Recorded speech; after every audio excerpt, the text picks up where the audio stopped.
What's the meaning of billy club?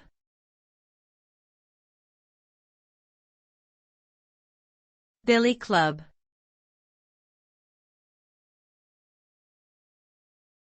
Billy club.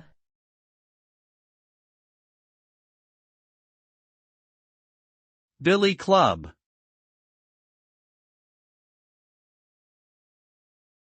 Billy club.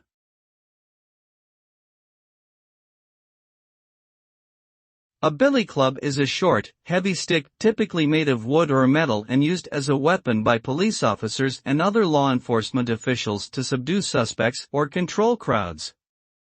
The name billy is believed to have come from the British slang term for a policeman, billycock, while club simply refers to its shape. Because of its effectiveness in close combat situations, the billy club has been a standard tool for law enforcement for many decades. However, its use has been controversial due to potential abuse by officers, leading some police departments to switch to less lethal weapons like tasers or pepper spray.